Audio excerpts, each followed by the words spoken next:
Bienvenue à tous. Welcome to Reporters here on France 24. In this edition, Yaba, an illegal drug that's sweeping Southeast Asia. Our reporter has been to Coxsbazar, the Bangladeshi town near the border with Myanmar. There, the illegal trade in Yaba has led to over 60 major dealers being arrested and a clampdown on the police force because of the alleged involvement of some police officers. Well, Charles Emtaz is our reporter. Charles, how far have the police been implicated in this illegal trade? Some think they're completely implicated. A senior politician, Abdul Rahman, was arrested in 2016. They thought he was in control of all the drug trafficking and that the police were arresting his rivals. What we're definitely able to note is that the police are murdering a number of dealers in impunity every week. That's what we saw in the Coxsbazar region and in particular in Teknaf. Charles Emtaz, thank you very much indeed. Let's take a look then at his report.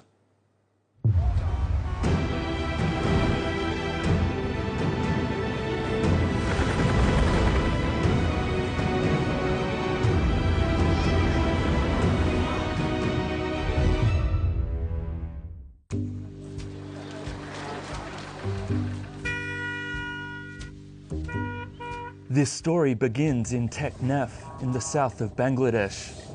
Like every week, the city's prosecutor is about to carry out an arrest. An informer gave a tip about drug users. They're taking Yaba, a popular type of methamphetamine that's been having a devastating impact across Asia. Good morning, gentlemen. They're here taking Yaba.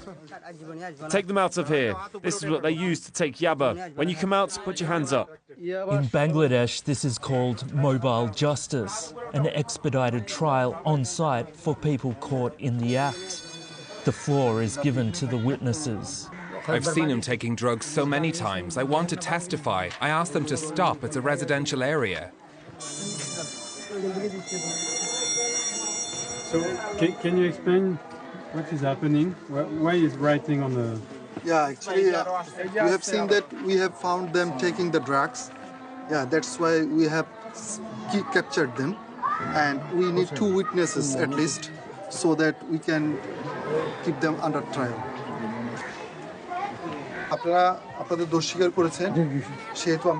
You're going to jail for 6 months. For you, it's 4 months in prison. Sir, I did not take Yaba. Shackle them together. I came here to beg. Yeah, sure. In a Yaba house? Come on, get up, let's go.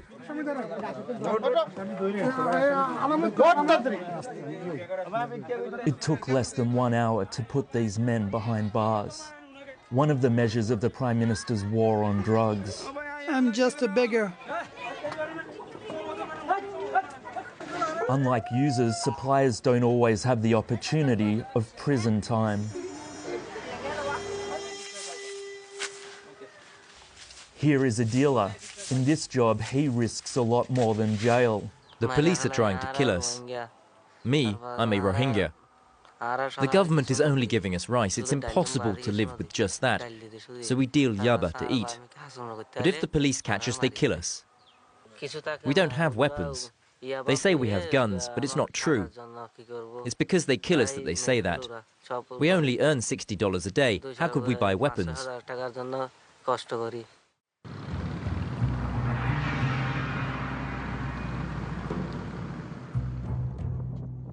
This year, Teknaf policemen have killed 117 people, averaging 2 killings a week. All the victims were accused of dealing drugs. None were given the right to a trial. Officially, the dead die in crossfire, but really it's executions. Since the Prime Minister declared a war on drugs, crossfire deaths have been constant. Victims are buried daily in Bangladesh.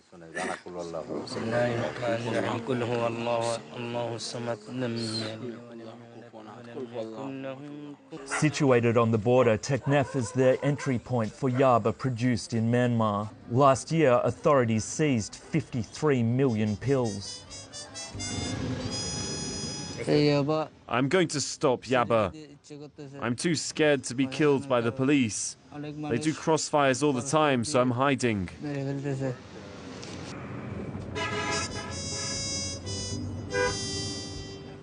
One morning in Teknaf, we learned that 2 suspects got killed.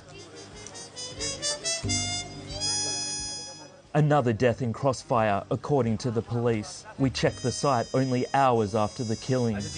In which direction is it? It's towards the cemetery. What's the name of the victims? You mean who got killed? Sohail and Noor.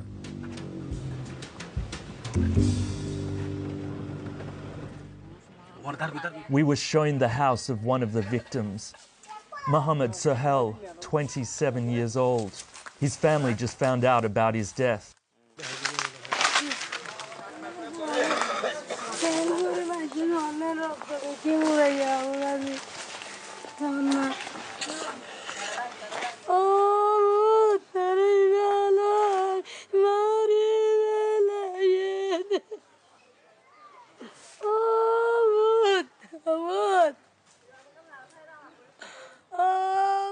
Sohail and his wife just came back to Bangladesh after working in Malaysia for years. Their daughter is only 3 months old.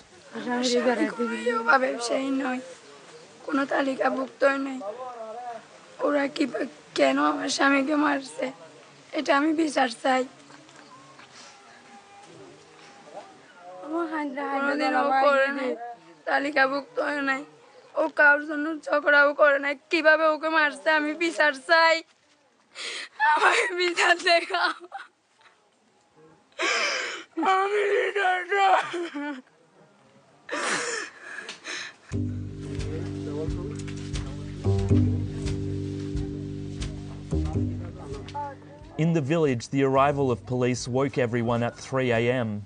The execution took place a little further away, in the fields. It was here. No body, no cartridges. Evidence has disappeared.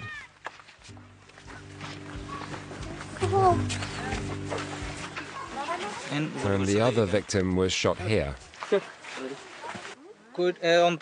Policemen shot a good 15 times. How many bullets they got, I don't know. But I heard about 15 shots. The other victim is called Noor Hafez. Leela, who lives next to the crime scene, heard his last words. We could hear the policeman asking the prisoners, "Where are the drugs?" And the prisoners answered, "I don't know." So they took them into the field. I heard him say, "Please don't kill me, don't kill me." And then the shooting started. After the killing, we saw the policemen looking for the bullets with their torches.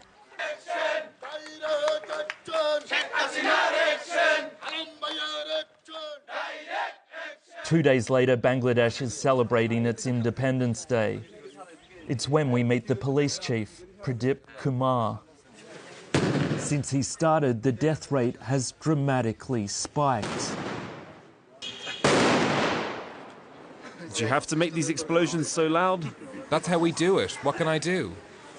How to explain that Noor Hafez and Mohammed Sohail, 2 prisoners locked up under his responsibility, have been killed? The police chief is hesitant. What can he say to foreign journalists?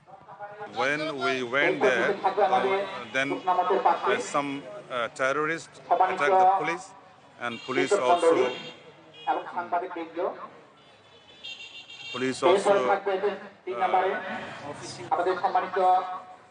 okay, and then police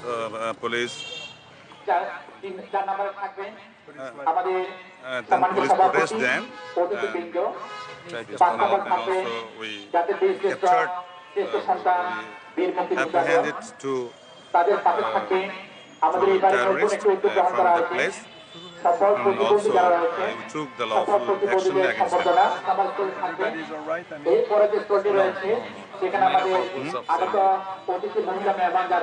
Many of our police by the attack. A lot of police officers also injured by the terrorists. Police took treatment from the hospitals. Mentioning injured policemen is common when talking about Crossfire. The police always pretend that the dealers were armed. To find out more, we visit his colleagues who were present that night. Here they're doing traffic stops looking for Yaba.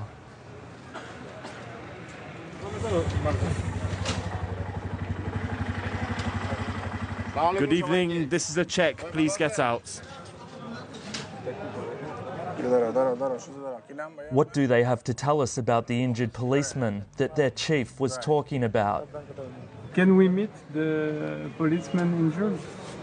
What's his name? What's his name? They're receiving treatment. They received treatment. Now they are... Name? Officer Kamrul Zaman. I think maybe it's Officer Kamrul Zaman and Officer Bishas and our third colleague, we forgot his name.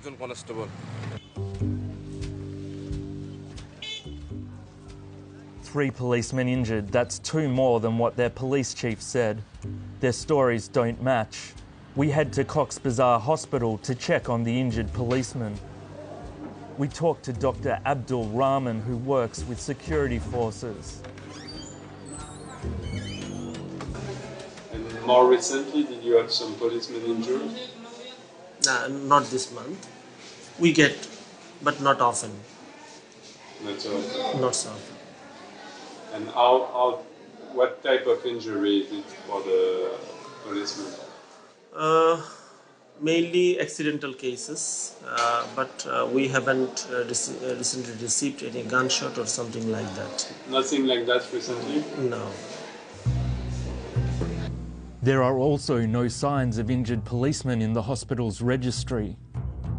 A photo was taken at the time of the arrest of Noor Hafez and Sohail, 24 hours before their death. We asked a forensic doctor to examine their bullet wounds. The distribution of gunshot wound is not consistent with crossfire. Can you explain why? Well, in a crossfire, people are usually caught or trapped because a lot of bullets flying. And the tracks that you see in the body are haphazard. They have extremity injuries, they have injuries to the arms, they have injuries to the head. But this is a central mass injury. By central mass, what we mean is that the central portion of the body is hit. Present on the day of their arrest, Noor's wife was immediately contacted by the police. I was with my husband when policemen arrested him. I showed them my child. I said he was only 20 days old. I begged them not to do a crossfire. I asked for their mercy. They said that it was not possible to keep him alive. I heard it well. They also said that if I wanted to save his life, I'd have to pay $1 million DACA. They said, come with us and we'll see if we give you mercy.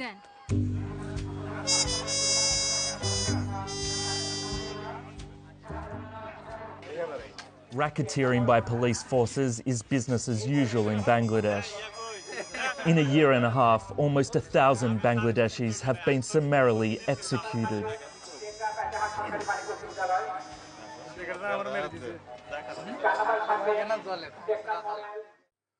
So Yaba, a drug that brings euphoria, but after that, some case of crashing downward. With that, some aggression is causing massive social problems and, of course, criminality. Charles Mtaz, our reporter, is still with us. Charles, I wonder, are there people, voices in Bangladesh that are crying out against the violence that's happening? It's very difficult for people to speak out. The population's under surveillance, the press has been muzzled, and opponents are often arrested. People who speak out are pursued through the courts. That's the case of the person who's going to talk to us. He runs an NGO that keeps records of all the murders and the violence in Bangladesh. Bangladesh situation is like a state of exception, where nothing works independently, where judiciary, law enforcement, doctors who do the forensic work, or even the state-sponsored journalists or National Human Rights Commission all act together. They support each other. Let's turn to Charles again. At the same time as this drug, Yaba, is crossing the border into Bangladesh, there are also lots of Rohingya refugees making that same journey, which I think raises two questions. Are these refugees being targeted by the drug trade, but also by the authorities, by the police? Yaba's presence in the region predates the flood of Rohingya refugees, 1 million of them in all. Of course, the dealers and smugglers use them to get drugs through. There's a small minority of Rohingya who deal the pills to the local population, and those dealers are naturally more vulnerable. They're prey, targeted more easily by the police, who can murder them in all impunity, without any kind of due process. Charles, is there any plan of help in any way for the families of the victims? No, there's no kind of help for the families, no hope of justice from their side. They're often victims again, for a second time, because the police continue to hassle them, something that sometimes extends to an entire village. And unless the legal system and the political system change, there can be no hope for families which have been victims of police violence, of violence from the state of Bangladesh itself.